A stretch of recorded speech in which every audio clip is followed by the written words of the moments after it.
I'm honored to be here with you today.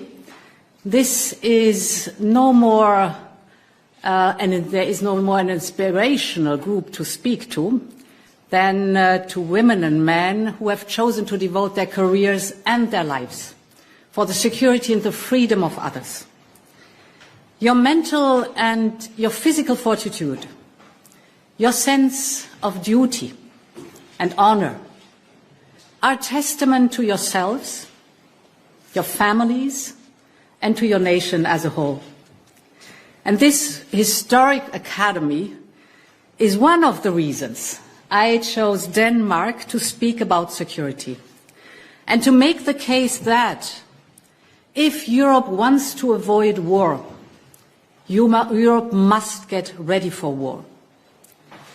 And Denmark is acutely aware of its own security and threats, not least because of its unique strategic geography, but also because of recent events. I'm, of course, talking about the ongoing war in Ukraine and conflicts in other theaters, but also the repeated and continued attacks on critical infrastructure in the Baltic Sea. And, of course, the ongoing competition for influence in the Arctic region, including Greenland. And to all the people of Greenland and of Denmark as a whole, I want to be very clear that Europe will always stand for sovereignty and territorial integrity. And it is against this complex backdrop that I salute the Prime Minister's decision to increase defence spending to 3% of GDP in the next 2 years. This, dear Mette, is true leadership. Dear cadets, if we look back over each generation of cadets who have graduated from this institution, they have faced their own challenges. For those in the post-war years, it was about fighting their way in that dangerous time. And it is exactly on this day in March 1948 that Denmark stationed naval assets on your islands of, I hope I pronounce them well, Anholt, Læsø and Samsø. And it was done because of very real fears of an imminent attack from the east. These events ultimately led to Denmark's historic decision to join NATO the following year. And being part of NATO meant that for generations that followed, their duty was also about protecting peace across the world and help secure our own freedoms. But somewhere along the line, the era of the peace dividend gradually set in. The idea took hold that spending on defense should be ramped up during conflict times, but should just as quickly be driven down in times of relative peace. And with the help of NATO and the Transatlantic Alliance, these times of relative peace seemed to be a permanent state. The truth is, we quickly convinced each other that this truly exceptional period that saw the Iron Curtain and the Berlin Wall come down and entire nations and people set free was a norm. And this led to underinvestment in defense and, frankly, to overcomplacency. Our adversaries used that time not only to remobilize, but also to challenge the rules that govern global security. And that brings us to today. The era of the peace dividend is long gone. The security architecture that we relied on can no longer be taken for granted. The age of spheres of influence and power competition is well and truly back. Just take Russia. We already know its determination to deny other countries their right to choose their own path. And now Russia is on an irreversible path to creating a pure war economy. It has massively expanded its military industrial production capacity. 40% of the federal budget is spent on defense, 9% of its GDP. And this investment fuels its war of aggression in Ukraine while preparing it for future confrontation with European democracies. And just as these threats increase, we see our oldest partner, the United States, move their focus to the Indo-Pacific. Dear cadets, we may wish these things were not true, or that we did not have to say them so bluntly. But now is the time to speak honestly, so that every European understands what is at stake. Because the discomfort of hearing these words pales into insignificance with the pain of war. Just ask the soldiers and the people of Ukraine. The point is that we must see the world as it is, and we must act immediately to face up to it. Because a new international order will be formed in the second half of this decade and beyond. So as we stand here today, Europe faces a fundamental choice about its future. Do we keep reacting to each challenge in an incremental and cautious way? Or are we ready to grasp this opportunity to build a more secure Europe, one that is prosperous, free, and ready, willing and able to defend itself? Dear cadets, the answer is clear. The choice is none. Europe is ready to step up. We are ready to take control of the change that is inevitable. Because we cannot afford to be pushed around by history. And that means acting now is a must. Acting big is a conditio sine qua non for speed, scale and strength by 2030. This is what Denmark is doing. This is what others are doing. This is what Germany is deciding on today. And these decisions are both historic and necessary. By 2030, Europe must have a strong European defense posture. Readiness 2030 means to have rearmed and developed the capabilities to have credible deterrence. Readiness 2030 means to have a defense industrial base that is a strategic advantage. But to be 2030 ready, we must move now.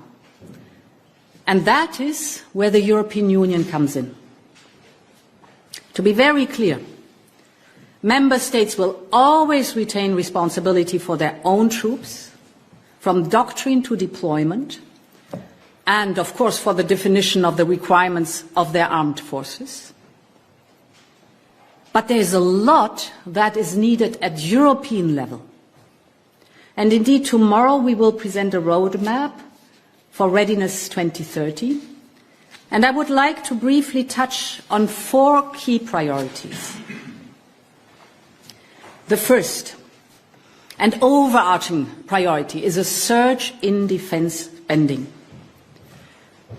We all know there was an underinvestment in defense for too long.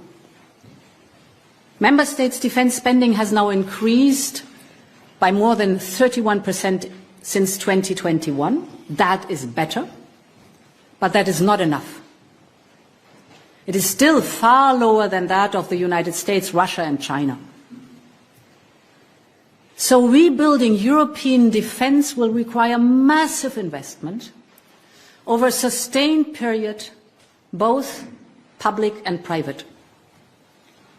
And this is why the Commission put forward a plan to unleash 800 billion euros of investment in European defence. This includes our new instrument, we call it SAFE, that can very quickly unlock 150 billion euros for member states. And this will help us to buy better, to buy faster, and to buy more European. It will facilitate joint procurement. A very good example is the Danish lead nation example model. It delivers very fast, it delivers very reliably, and investment should go into priority capability domains for which action is necessary at European level, of course in alignment with NATO. But we also need to support member states to increase their own defence budgets. And this is why we're proposing to activate what we call the National Escape Clause, because this will give countries much more flexibility to spend more on defence without falling foul of fiscal rules. This holds the potential to mobilise additional defence expenditures of up to 1.5% of GDP, or some 650 billion euros over the next 4 years. And we're working to draw in also private financing, whether from the European Investment Bank or the capital markets. To my second point, what we invest in and how we invest is just as important as how much we spend. We must close our capability gaps. They are evident, we have them, and we must do this the European way. That means large-scale pan-European cooperation to address gaps in priority areas. That starts with fundamentals like infrastructure and military mobility.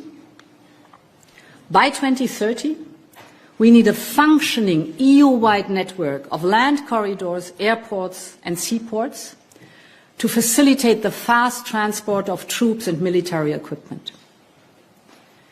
At the same time, we need to invest in air and missile defence, artillery systems, ammunition and missiles, and we have to learn the lessons from the battlefield and the changing nature of modern warfare. We have seen the importance of drones and counter-drone systems in Ukraine. And Europe needs to develop all types of unmanned systems and the advanced software and sensors behind them. And the same goes for cyber and using military artificial intelligence or quantum computing. Now the scale, the costs and the complexity of projects in these areas go far beyond any single member state's capacity. But together, as Europeans, we can master this challenge. And this is why we must develop large-scale projects and step up collaborative procurement in these areas.